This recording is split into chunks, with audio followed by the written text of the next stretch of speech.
Hey everybody, this is Steve Moore, owner of Run More, this brick and mortar running shop located in Westminster, Maryland. Today we thought we'd take a few minutes and go through 4 popular HOKA shoes inside 4 different categories of things that we carry here at the shop.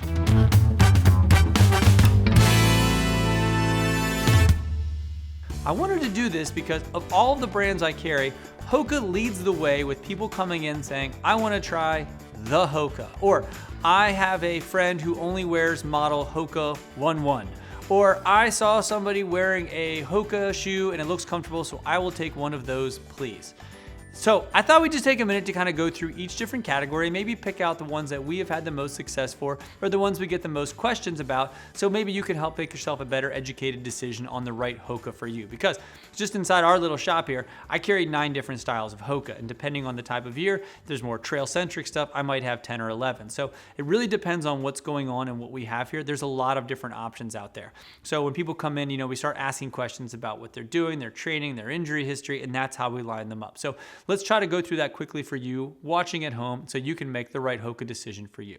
So we wanted to start with the lightest weight category out there. This is sort of like a light cushion version. This is the Mach 5. So there's a couple different HOKA shoes in this category, but for us, somebody looking for like an everyday shoe that they can go a little bit quicker in, maybe a shoe that does some fast-paced workout stuff in or some fast walking, the Mach 5 has been that shoe for us.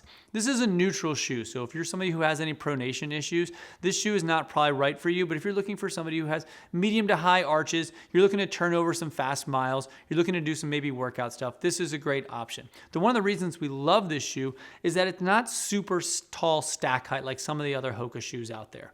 There's another shoe in this category called the Rincon, which is more of like a traditional tall shoe.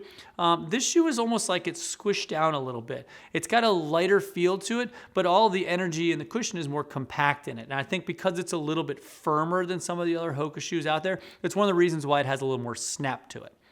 This is the HOKA Mach 5. Moving into our mid-cushion category, the HOKA Arahi. This has been a great shoe for us, and version 6 has been probably the best one we've ever carried from them. In fact, I just went on a trip, and the HOKA Arahi is what I took with me. I love this shoe. It's the companion shoe to the Clifton, which is a mid-cushion neutral shoe. This is a mid-cushion stability shoe, so it's great for somebody who has a little bit of pronation issues inside or outside. But what we love about this shoe is the way the stability is. You can use this shoe if you're somebody who's just straight neutral. It's a mild amount of stability, but it gives you enough if you're somebody who supernates or overpronates to kind of keep you balanced. It's still super lightweight, and it's still a great shoe for anybody who's doing walking or running. And because this shoe is nice and cushioned, you can really use this shoe for almost anything, from a mile to a marathon. You can do it in the Arahi. Comes in a lot of great colors, comes in a lot of widths. It's just a beautiful everyday trainer. And of all the people that come in here that say they're looking for maybe even a Clifton, we find them walking out with an Arahi all the time just because it is such a versatile and fun everyday trainer. So that's the HOKA Arahi. Moving into our max cushion category, this probably leads the way with people saying, I saw somebody in a shoe that looked really comfortable. That's the shoe I want. Actually, we just got a billboard that we put up here in town along a pretty popular byway. And we used a picture of a Bondi as the shoe that we wanted to catch people's eyes. Because to me, of all the HOKA shoes, if you see somebody in the HOKA Bondi, you're going to say, like, that looks comfortable. It kind of catches your eye. And the way that they've developed the shoe over the years and kind of trimmed up some of the bulk and sort of the overall just HOKA-esque look of it, it's become a much more fashionable shoe for people than sort of its predecessors. The Bondi 7 has been very popular for us, and because it is a big max cushion shoe, it actually has a little more inherent stability in it than you may realize. So as long as you're not somebody who has like tremendous stability issues, this shoe being as a max cushion neutral, but a little bit firmer of a max cushion neutral, it's going to give you a little bit of inherent stability into it.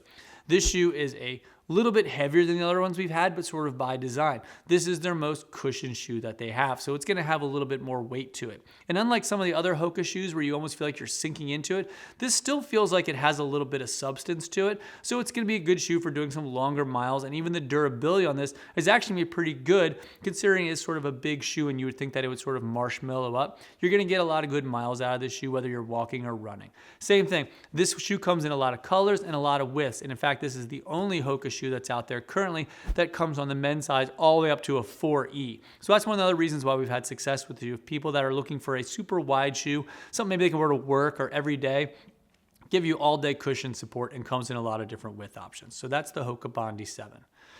Moving into the trail category, this is where I spend a lot of my time on the trail, so I do a lot of trail running. And of all the HOKA shoes that I sort of pull out, the Speedgoat is still, to me, my favorite one that I use.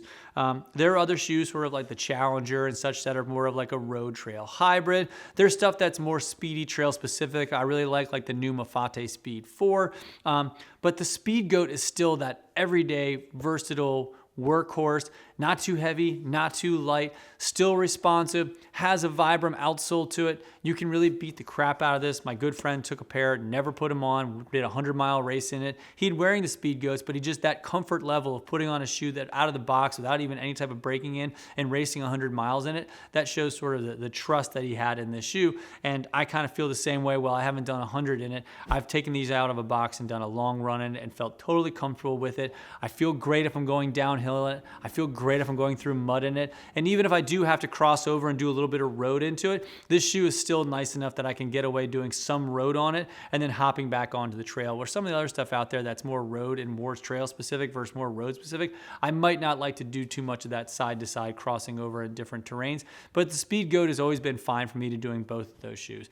It's super durable, comes in a lot of fun colors, also does come in some width options. But if you were looking to dip your toes into more of a HOKA trail shoe, the Speedgoat is a great one to try, because also it's not like a Stinson or something where it has a really high stack height. It's a much more approachable stack height if you're looking to get into a HOKA trail shoe. And I think, at least for us, when people come in and want to try a HOKA trail shoe, the stack height sometimes can be that deterrent, because if you're somebody who finds yourself a little more trippy out there, somebody who maybe takes falls a little bit more easy, if you're going to a shoe that has a little bit more to it, it can be a little daunting and intimidating trying on a shoe that has added stack height to it, because you almost feel like you're going to fall on your face. But this is not nearly as aggressive as some of the other shoes out there. So it's a perfect shoe to try if you're looking to get into some of our HOKA trail shoes. And really, they make great trail shoes, so it's a fun line to try. So I hope that helps just kind of give a little bit of information on a couple different popular shoes and some four popular categories of things we carry here. One, maybe next time we'll get into some of the racing carbon plated stuff, but we thought this was a fun idea today to just go through some of the different ones and stuff that we have found successful for each line. If you have any questions on these, feel free to leave it down below. And if you have another shoe you want us to talk about inside these categories, let us know. We're always looking for fun new ideas out there. And if you're hoping to buy any of these fine products, enter promo code RUNMORE at checkout on our website. RUNMOORE, no space, and you'll save 10% and we'll ship it out for free. If you can do me a favor and like and subscribe if you found any of this information helpful and useful, it really helps us find some new people out there. Thank you so much for watching our channel, and hopefully we'll see you around town.